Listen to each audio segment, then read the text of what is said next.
ముఖ్యంగా పర్యాటకుల మీద విరుచుకుపడ్డారు. తుపాకులతో అక్కడ మోత మోగించారు. దీంతో అక్కడ ఆ మృతుల సంఖ్య 27కు చేరుకుంది. మరి ముఖ్యంగా పర్యాటకానికి వచ్చిన వాళ్ళు తమ ప్రాణాలు కోల్పోవడం అక్కడ ఆందోళనకర పరిస్థితిని ఆందోళనకర పరిస్థితి ఉంది. ఇక్కడ ప్రాణాపాయ స్థితిలో ఉన్నారు 20 మంది. ఇప్పటికీ 2008 ముంబై దాడి తర్వాత సాధారణ పౌరులపై ఇదే అతిపెద్ద ఉగ్రదాడిగా చెప్తూ ఉన్నారు. పహల్గామ్లో టూరిస్టులపై కాల్పులకు సంబంధించిన బిగ్ బ్రేకింగ్ న్యూస్ చూస్తున్నారు. చాలా ఏళ్ల తర్వాత దేశంలో భారీ ఉగ్రదాడి జరిగింది. పర్యాటకుడిని టార్గెట్ చేసుకున్నారు ఉగ్రవాదులు. ఆర్మీ యూనిఫామ్లో వచ్చి టూరిస్టులపై టెర్రరిస్టులు కాల్పులకు దిగారు. ఉగ్రవాదుల కాల్పుల్లో తమిళనాడు, ఒడిశా, గుజరాత్, మహారాష్ట్ర, కర్ణాటకకు చెందిన టూరిస్టులుగా గుర్తించడం జరుగుతోంది. వాళ్ళకి గాయాలయ్యాయి. ఈ ప్రమాదంలో విజువల్స్ మీరు చూడడం జరుగుతోంది. ఎప్పుడైతే గాయాలయ్యాయో, ఎప్పుడైతే ఆ సిచ్యువేషన్, ఎప్పుడైతే ఈ పరిస్థితి ఇన్ఫాక్ట్ అక్కడ ఏర్పడిందో వెంటనే బలగాలు రంగంలోకి దిగాయి. భద్రతా బలగాలు రంగంలోకి దిగని పరిస్థితిని అదుపులోకి తీసుకొచ్చే ప్రయత్నం చేస్తున్నాయి. పూర్తిగా భద్రతా బలగాలు రంగంలోకి దిగిన విషయం మీరు చూస్తున్నారు. రెస్క్యూ ఆపరేషన్స్ అక్కడ స్పీడప్ అయ్యాయి. ఘటనా స్థలానికి చేరుకున్నాయి. భద్రతా బలగాలు కూంబింగ్ ఆపరేషన్స్ ప్రారంభించాయి. దాడికి పాల్పడింది తామే అంటూ ప్రకటించింది టీఆర్ఎస్. టూరిస్టులపై కాల్పులు జరిపారు 7 ఉగ్రవాదులు.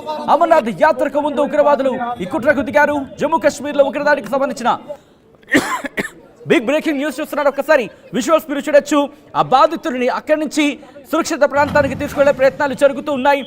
ఈ ఘటనలో ఇన్ఫాక్ట్ 20 మందికి సంబంధించి తీవ్రంగా గాయపడినట్టు తెలుస్తోంది. మృతుల సంఖ్య ఇప్పటికే 27కు చేరుకుంది. ఈ సంఖ్య మరింత పెరిగే అవకాశం ఉన్నట్టు కూడా చర్చ జరుగుతుంది. ఒకసారి ఈ విజువల్ మీరు చూస్తున్నారు. ఈ కథను మిమ్మల్ని కాస్త కలవరపరచొచ్చు. అయితే మిమ్మల్ని కలవరపాటు గురి చేయడం ఆర్టీవీ ఉద్దేశం కాదు. కానీ ఇటువంటి కథనాలు చూసినప్పుడు కాస్త కలవరపాటు గురయ్యే అవకాశం ఉంటుంది. కాబట్టి దీనికి సంబంధించి తగిన జాగ్రత్తలు తీసుకోవాలని ఆర్టీవీ సూచించడం జరుగుతోంది.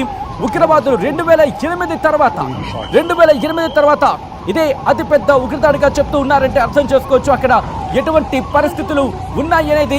ఈ అంశానికి సంబంధించి ప్రధాని మోదీ కూడా దిగ్భ్రాంతి వ్యక్తం చేశారు. బాధిత కుటుంబాలకు నివాళులు కూడా అర్పించారు. ఇటు కేంద్ర హోంమంత్రి అమిత్ షా కూడా ప్రస్తుతం ఆ ఘటనా ప్రదేశానికి చేరుకోబోతున్నారు. మరి కాసేపట్లో వీళ్ళందరూ అక్కడికి చేరుకునే అవకాశం కనిపిస్తోంది.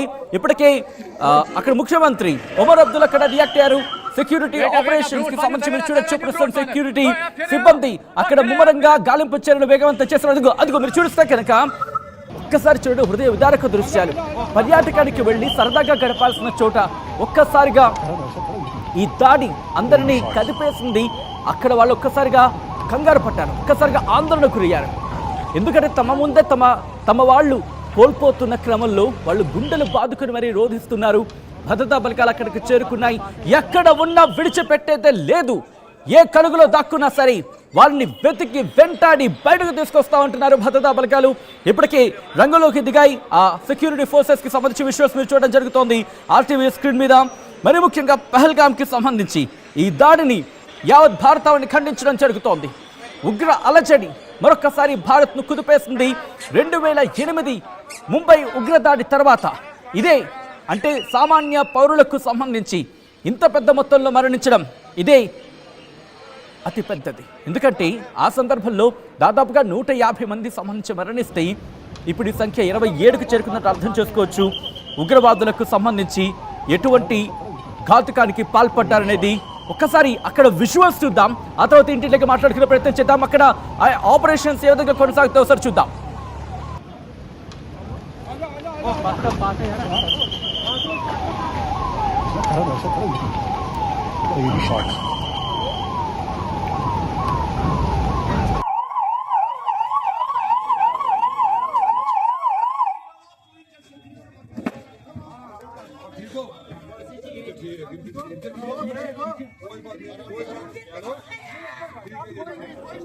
విజువల్స్ మీరు చూస్తున్నారు. ఒక్కసారిగా ఉద్రిక్త వాతావరణం నెలకొంది. మీరు చూడొచ్చు భద్రతా బలగాలు అక్కడికి చేరుకొని గాయపడిన వారిని క్షతగాత్రుని సమీప హాస్పిటల్కి తరలించి వాళ్ళకి చికిత్స అందిస్తున్న విజువల్స్ మీరు చూడడం జరుగుతోంది. పహల్గామ్ లో జరిగిన ఈ దాడిని యావత్ భారతాన్ని ఖండించడం జరుగుతోంది. దాంతోపాటు ప్రస్తుతం ఈ అటాక్ కి సంబంధించి కేంద్రం ఎప్పటికప్పుడు పర్యవేక్షించడం జరుగుతోంది. మృతుల కుటుంబాలకు నివాళులు అర్పించారు ప్రధాని మోదీ. కేంద్ర హోంమంత్రి అమిత్ షా అక్కడికి చేరుకుని పర్యవేక్షించడం జరుగుతోంది. ఈ ఘటనలో ఇటు తెలుగు రాష్ట్రాలకు సంబంధించిన వాళ్ళు కూడా ఉన్నారా? ప్రెసెంట్ అయితే మాత్రం బిగ్గెస్ట్ క్వశ్చన్ మార్క్ ఇంకా తెలియాల్సి ఉంది. అయితే తెలుగు రాష్ట్రాలకు సంబంధించిన వాళ్ళు కూడా ఉండొచ్చు అంటే అనుమానాలు అయితే మాత్రం వ్యక్తమవుతున్నాయి. ఇప్పటికే శివమొగ్గ కర్ణాటకకు సంబంధించిన ఒక వ్యక్తి ఈ ఘటనలో మృతి చెందినట్టుగా తెలుస్తోంది. దాంతోపాటు దాంతోపాటు మిగిలిన రాష్ట్రాలకు సంబంధించిన వాళ్ళు కూడా ఉన్నట్టుగా తెలుస్తోంది. ఈ నేపథ్యంలోని 27 మంది మృతి చెందడం ఆందోళన కలిగిస్తోంది. ది రెసిస్టెన్స్ ఫోర్స్ మేమే ఈ ఘాతకానికి పాల్పడ్డామంటూ కూడా ఇటు ప్రకటించుకుందంటే అర్థం చేసుకోవచ్చు. టెర్రరిస్ట్ ఎక్కడ ఉన్నా విడిచిపెట్టలేదంటూ చెప్పుకుంటూ వస్తోంది. ఈ నేపథ్యంలో ఒక్కసారి అక్కడ ఆ పరిస్థితి చూడండి ఎంత భయానకరంగా ఉందో. ఒకసారి అక్కడ బాధితుల రియాక్షన్ చూద్దాం. अपने आप बोले ना मुझे क्या बोलते भेलपुरी खाने से मेरा पति साइड में था, एक इंसान है उसने उसको गोली मार दी। यहाँ पे उसने बोला कि शायद मुस्लिम नहीं है, उसने उसको गोली मार दी। नहीं आप टेंशन मत लो, अब बेटा आप यहाँ पे रहो, हम साथ में। अपने आप बोले ना मुझे क्या बोलते भेलपुरी खाने से मेरा पति साइड में था, एक इंसान है उसने उसको गोली मार दी। यहाँ पे उसने बोला कि शायद मुस्लिम नहीं है, उसने उसको गोली मार दी। नहीं आप टेंशन मत लो, अब बेटा आप यहाँ पे रहो, हम साथ में। अपने आप गुलजार अहमद। गुलजार साहब ये बताइए जो आज का इंसिडेंट हुआ, क्या आपके वहाँ पे? हाँ जी, हम नीचे स्टैंड में खड़े हुए थे, कस्टमर्स ऊपर गए हुए थे मिनी स्विट्जरलैंड की तरफ। तो 2:45 बजे के आसपास एकदम भगदड़ स्टार्ट हो गई, तो हम भी देखने लगे कि क्या हुआ है। तो जब पूछा तो पता लगा कि ऊपर गन शॉट हुआ है। टूरिस्ट ने बताया, मेरे जो क्लाइंट थे उन्होंने बोला कि एक गन शॉट की आवाज सुनी हमने, तो हमने भागना स्टार्ट किया। तो अब उसमें कई लोग नंगे पैर भाग के आ रहे थे और कई लोग जो पोनीज पे जो नीचे थे वो नीचे से ही वापस मुड़ के आ गए। तो हमने फिर गाड़ियां, जब हमने सुना गन शॉट है, हमने सोचा कि हो सकता है कि नीचे ऊपर से नीचे आएंगे, तो हमने गाड़ियां स्टार्ट करी और हम भाग के नीचे जिधर हमारे होटल थे हम उधर आ गए। तो कितने लोगों को आपने देखा या सुना कि कितने? ऑलमोस्ट मतलब आप ये कह सकते हैं कि रोड पे 200-300 आदमी खड़े थे, पैनिक का माहौल था, गाड़ियां भागना स्टार्ट हो गई। जो गाड़ियां नीचे खड़ी थी उन्होंने गाड़ियां स्टार्ट करके भागना स्टार्ट करा, क्योंकि पता नहीं था कि क्या हुआ है, एग्जैक्ट मालूम नहीं था। इतना मालूम लगा कि एक गन शॉट हुआ है। तो कुछ आपने देखा इंजर्ड या इंजर्ड इन द सेंस किसी के कोनी में लगी हुई थी, किसी के पैर में लगी हुई थी, इतना हमने देखा, बॉडीज हमने नहीं देखी। तो आपको क्या लगता है इससे कितना इम्पैक्ट पड़ेगा? इम्पैक्ट ये है कि जब अभी तो फिलहाल हम बात कर रहे हैं जो जिंदगियां गई हैं, इम्पैक्ट काम का ही है, चलिए वो तो हम अभी उसकी बात ही नहीं कर रहे। अभी इम्पैक्ट ये है कि जो लोगों की जिंदगी गई उनके फैमिलीज पे क्या इम्पैक्ट पड़ेगा। और हमारे ऊपर जो ये स्टैंप लग गया यहाँ टूरिज्म पे, ये धुले ही नहीं धुलेगा, चाहे हम कुछ भी करेंगे इसके बाद ये साफ नहीं होगा हमारे सर पे से। और जो लोग भी इसमें इन्वॉल्व हैं वो ऐसा पनिश होने चाहिए ताकि आने वाले वक्त में लोगों को याद रहे कि ऐसा कुछ दोबारा हम ना करें।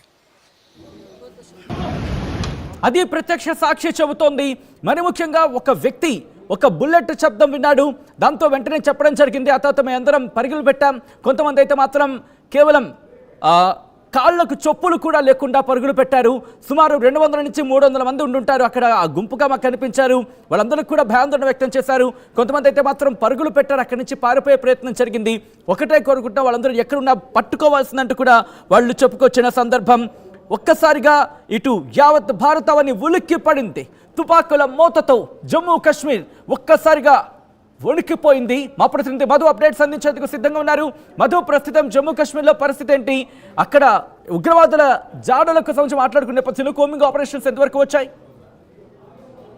మధ్యాహ్నం 2:30 సమయంలో ఈ ఘటన జరిగినట్టుగా ప్రత్యక్ష సాక్షులు చెప్పే ప్రయత్నం చేస్తా ఉన్నారు. ఎవరైతే ట్రెక్కింగ్ కోసం అని వెళ్ళినటువంటి పర్యాటకులను టార్గెట్ గా ఉగ్రవాదులు ఈ దాడి చేసినట్టుగా తెలుస్తా ఉంది. చాలా స్పష్టమైనటువంటి టార్గెట్ తో వచ్చినట్టుగా తెలుస్తా ఉంది. కేవలం హిందువులే టార్గెట్ గా ఈ ఉగ్రవాదులు ఆర్మీ డ్రెస్ లో వచ్చారు, ఆయుధాలతో అక్కడికి వచ్చి ముందుగా ఐడి కార్డ్స్, ఇక్కడ వచ్చినటువంటి వారి పేర్లు తెలుసుకునే ప్రయత్నం చేశారు.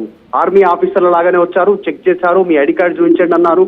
చూపించిన తర్వాత మీ పేరేంటి అని అడిగారు, ఎక్కడి నుంచి వచ్చారని అడిగారు, ఎందుకోసం వచ్చారనేటువంటిది అడిగిన తర్వాత చాలా స్పష్టంగా టార్గెటెడ్ గా హిందువులు ఎవరైతే పేరు చెప్పారో వారిని టార్గెట్ గానే కాల్పులు జరిపారు.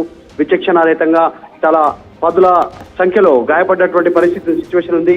ఇప్పటికే చాలా మంది చనిపోయినటువంటి సిచ్యువేషన్ కనిపిస్తా ఉంది. సో దీనిపైన ప్రభుత్వం ఆరాధిస్తా ఉంది. ఇప్పటికి 27 మంది చనిపోయినట్టుగా గుర్తించారు. 20 మంది ఇంకా తీవ్ర గాయాలతో ఉన్నట్టుగా తెలుస్తోంది. కొంతమంది కడుపులో, కొంతమంది వీపుల పైన, కొంతమంది కాళ్లలో బుల్లెట్లు ఉన్నట్టుగా గుర్తించారు. ఇప్పటికీ వీటికి సంబంధించి వారి కోసం చికిత్స నిరంతరంగా కొనసాగుతా ఉంది. అత్యవసర సమావేశాన్ని ఏర్పాటు చేశారు అమిత్ షా కూడా. వెంటనే ఆ సంఘటన స్థలానికి వెళ్లాల్సిందిగా ప్రధాని నరేంద్ర మోదీ కూడా సూచించారు. ప్రస్తుతం ప్రధాని నరేంద్ర మోదీ జడ్డాలో ఉన్నారు, ఆయన విదేశీ పర్యటనలో ఉన్నారు.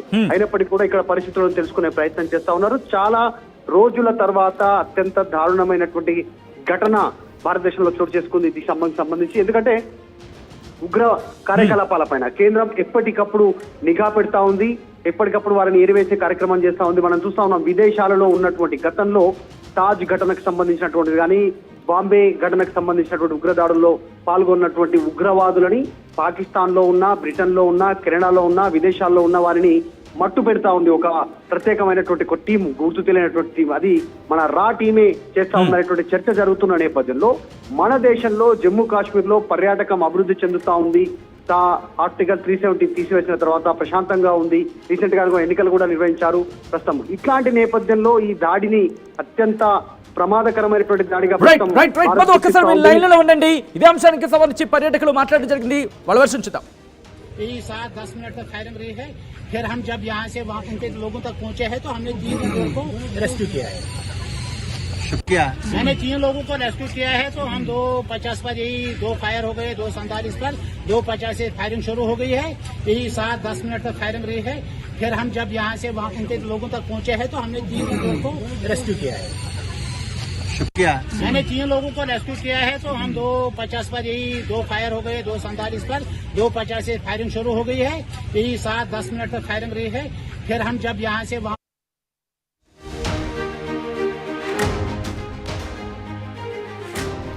బ్రేకింగ్ న్యూస్ చూస్తున్నారు. ముంబైకి సంబంధించి ఆ ఉగ్ర దాడులని తలపించేలా ఈరోజు జమ్మూ కాశ్మీర్లో దాడులు జరిగాయి.